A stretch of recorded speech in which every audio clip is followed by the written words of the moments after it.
কেউ আপনাকে ছাড়া থাকতে পারছে না, আপনাকে ছাড়া অন্য কিছু ভাবতে পারছে না। আপনি এড়িয়ে চললে তার খারাপ লাগে, আপনি উপেক্ষা করলে তার দম বন্ধ লাগে। খানিক অমনোযোগী হলেই অস্থির হয়ে বলতে থাকে, তুমি কি আমাকে এড়িয়ে চলছ?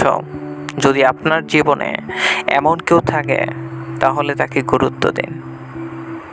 তার এই না থাকতে পারা, অন্য কিছু না ভাবতে পারা, খারাপ লাগা, দম বন্ধ হয়ে আসা, আপনাকে ভেবে লাগতে থাকা এইসব অস্থিরতার যত্ন নিন। কারণ এখনকার দুনিয়ায় মানুষের জন্য মানুষের খারাপ লাগে না।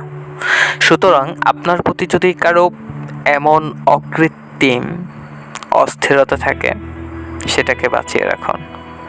অবহেলা করবেন না, অবহেলায় অস্থিরতা মারা যায়।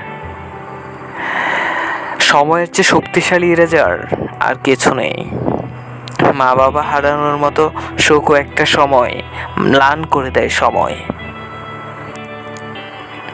সুতরাং যে মানুষটা আজ আপনার জন্য অস্থিরতা প্রকাশ করছে, যত্ন না নিলে কিংবা ক্রমাগত অবহেলা করতে থাকলে একটা সময়ের ইরেজারই এই টান মুছে দেবে।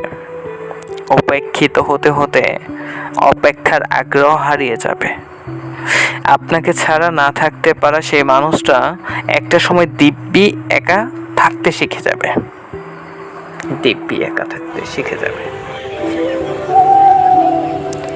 আঘাতে ভাঙতে পারেনি, ভেঙেছে তোমার অবহেলা। যতক্ষণে বুঝবে তুমি, ততক্ষণে পড়ে যাবে বেলা। প্রথমে আঙুল ছেড়ে, তারপর ছেড়ে যাবে হাত। আধারে দিন ছেড়ে গেলে, আলো এলে ছেয়ে যায় রাত।